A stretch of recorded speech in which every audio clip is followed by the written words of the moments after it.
Good evening, and welcome to Inside Creative Writing. I'm Robert Olin Butler, and I'm speaking to you from my office here on the campus at Florida State University, where I teach in the Creative Writing Department. We've been, since October 30th, undertaking to write a short story in real time on this webcast. I began on October 30th with a basic inspiration for a story, which was grounded in a picture postcard, an old picture postcard with a message on the back. A card I'll point out to you in a moment. And since then, every night we've been convening together, and I've been writing this story, putting all of my process there on the screen before you in real time. If you are joining us for the first time, I would point out to you that the homepage through which you entered this webcast has some opportunities for you to catch up with us. There is a calendar in the lower half of that homepage, which gives you the option on each of the days that we have webcast, the option to view the webcast again. You make a choice of your connection speed, and you can watch the whole webcast at your leisure. There is also an opportunity in each of the days on that calendar to view the story as it stood at the end of that day. And certainly that's an easy way to see some of the progress. But the webcast, of course, will show you absolutely every keystroke, all of the sentences that have gone up there that have been awkward or too abstract or wrong-headed in whatever way. And you've watched me there, and you can see every change of every word. So I'd urge you to go back and catch up with us, because there is a kind of gestalt in this thing. There's an overarching view of process that is accessible only through that the playing of all those days. I want to stress to you, and those of you who have been watching every day think you know what I'm about to say, but I'm not going to say it. I'm going to apologize for saying it. There's certain fundamentals of process that I feel very keenly about. And those fundamentals are oftentimes seem to be contradicted by the unique artificiality of this event. This event has a kind of performance art aspect to it. And in the privacy of my own study, which is in its essence what this tries to reproduce for you, the kind of commentary and analysis that I'm doing would not be taking place. Not even in those analytical terms in my mind. Now, if you've been here often, you know I've said that many, many times already and elaborated on it in terms of the dream space and all these other things that are very important, I think. The absolute fundamentals of the creative process. The reason I have been repeating myself so often is that this undertaking is such that I don't know who's out there watching at any given moment. And people may well drop in to a broadcast that's far down the line, and they may drop into only a small segment of that broadcast. They may not watch for the whole time, even when they drop in. And as a result, if someone drops in and sees me creating in that kind of trance state, which is at the essence of creativity, if they see me bringing things from my artistic unconscious and my dream space up to through the medium of words and onto the screen, and then they see me stop and comment to you about something that I have just done, and then go back into the dream space, the toggling between commentary and analysis and actual creating, which I've been doing, if they see that and are not cautioned about the artificiality of that and about the most important principle of creativity that I'm trying to get across to you, that's ironically being violated in the very act of articulating the principle to you. That's the extraordinary paradox of teaching an art form like this, an art form of fiction, particularly where you don't have the opportunity to really see the process in action. But to understand what you're seeing requires, or is greatly aided by, this kind of commentary. But I think of, when I repeat myself about the dream space and about the artificiality of the analysis and commentary that I'm giving you, and I've repeated myself often, I've even repeated often that I've repeated often, take it as a kind of hurricane warning. If you're watching your sitcoms at night and a hurricane is bearing down on your town and on your home, that hurricane warning continues often to slide across your screen. And you get irritated. Enough already. I know a hurricane is coming. I've done what I feel I need to do. But the person who's just tuning in right then to the sitcom sees it for 20 minutes, doesn't like it, and tunes out. If in that 20 minutes, out of deference to the sensibilities of those who've been watching all evening, the hurricane warning does not run, that person's house will be blown down. And I hope you understand that's my concern in this circumstance.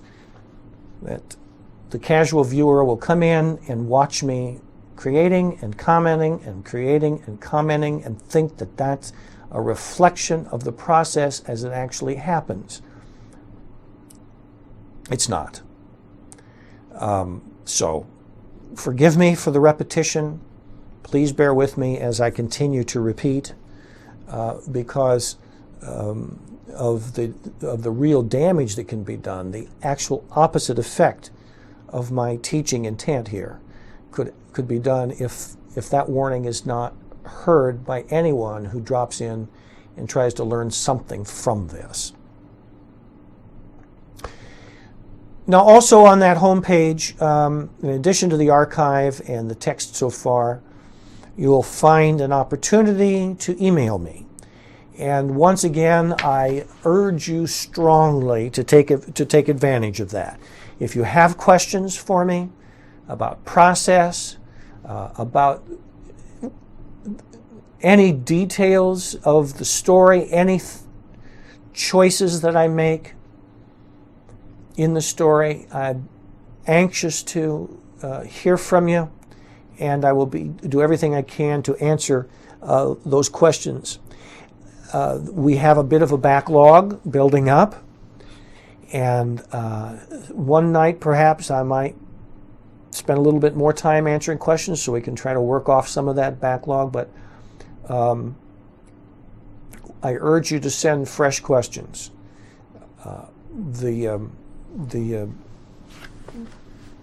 The importance of this and one of the unique aspects of doing this on the internet, not only is it the first chance to lift the veil of privacy from this act of creation, it also gives us an opportunity, gives you an opportunity to interact with the one who's creating the story. And so please avail yourself of that. So let's look at the postcard once again, particularly for those of you who are new. You can see the postcard at the website. You can click on it and draw it up on your screen and see it in much greater detail. But it is a photo made by someone with some person who had a little Kodak Brownie camera, just a normal person attending an air show of sorts in 1913, and observes this airplane with its wing in the process of tearing, and on the back is the simple message. This is Earl Sant of Erie, Pennsylvania, in his aeroplane just before it fell. And this has been the inspiration for all that I've been doing. So let's begin. And tonight, I think we need to begin with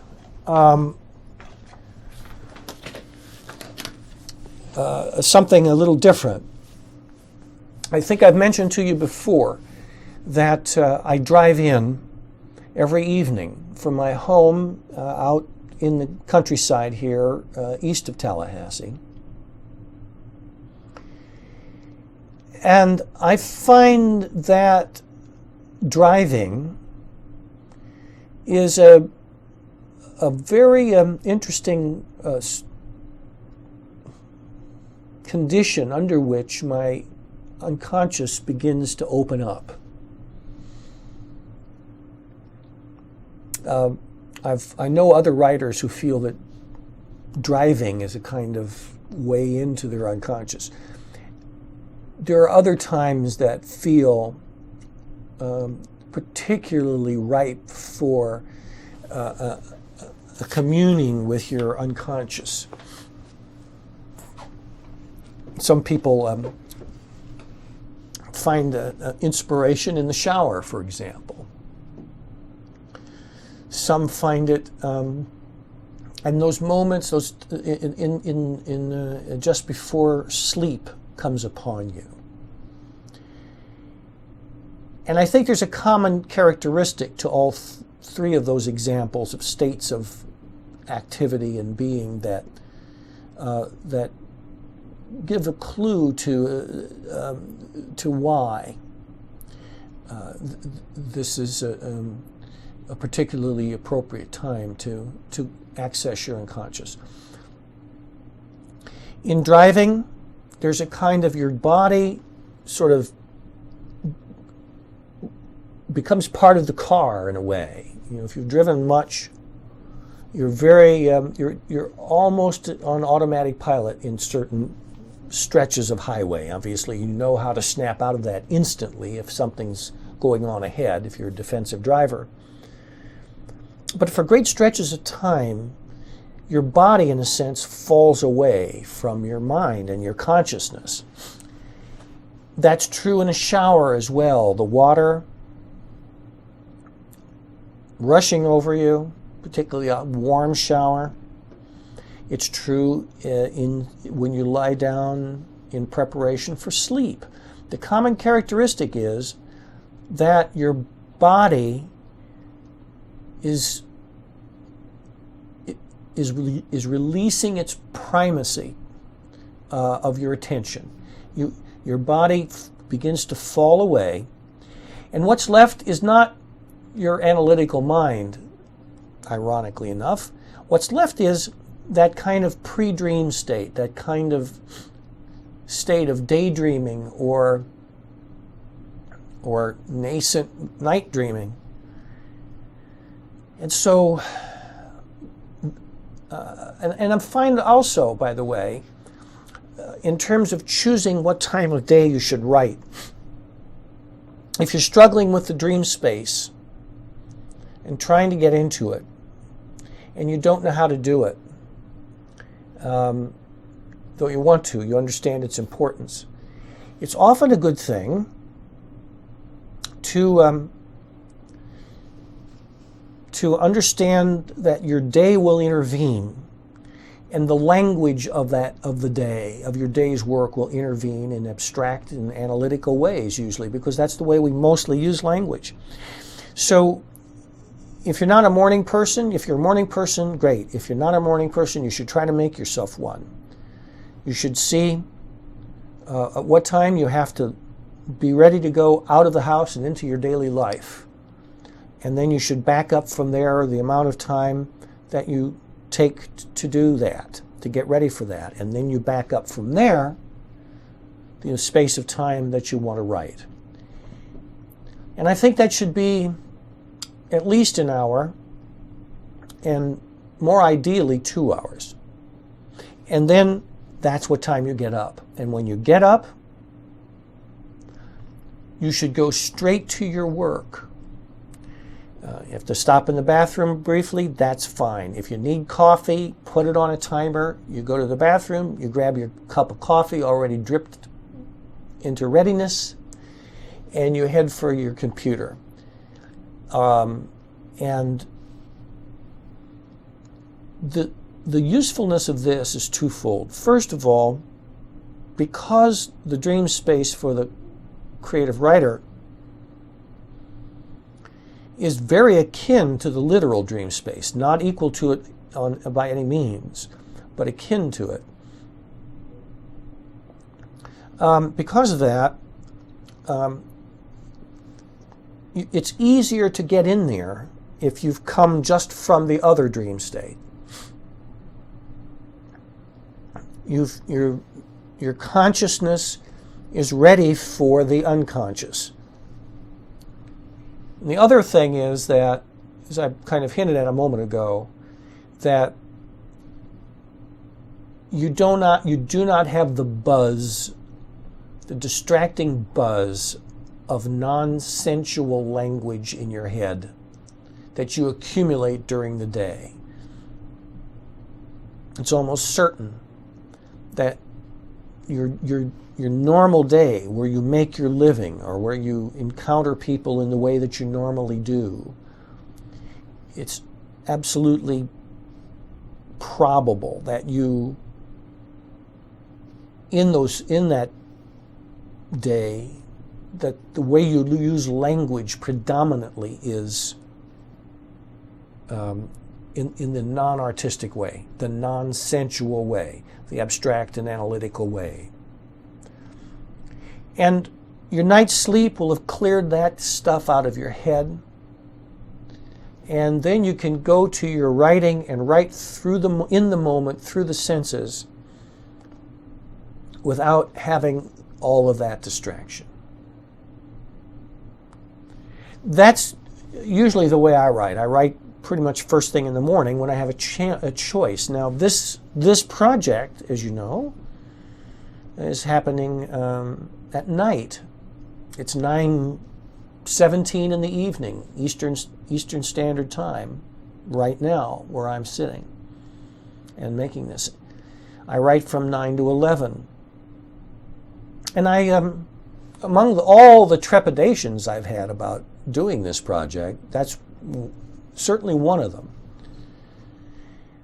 I learned long ago not to be a temperamental artist about when I write. I write every day, and if it's not possible one part of the day, I'll write another. But I've rarely written consistently late at night, just because most of the time I'm able to acquit myself of that responsibility before it gets this late. But I think I find a phenomenon here going on, which I like, and that's similar to the one I was just describing earlier in terms of inspiration. And that is,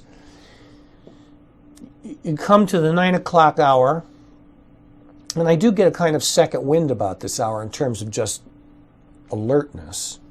So that's not a problem. And yet, have a bit of the fatigue of the day upon me.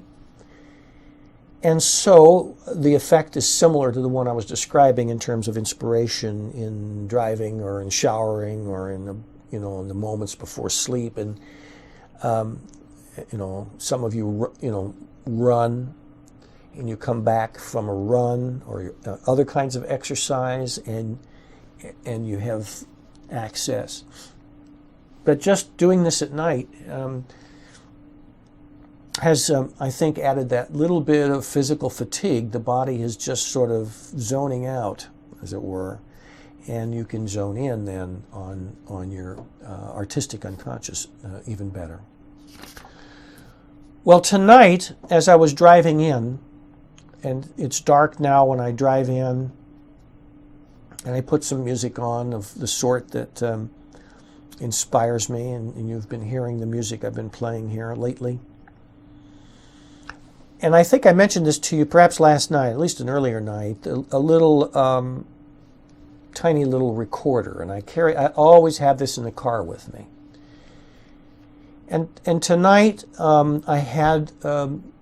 was just driving and not really trying to access our story, because I want to make sure that the whole process is here before you in full. But it's also true, if you want to understand the process fully, that you never turn it off, really.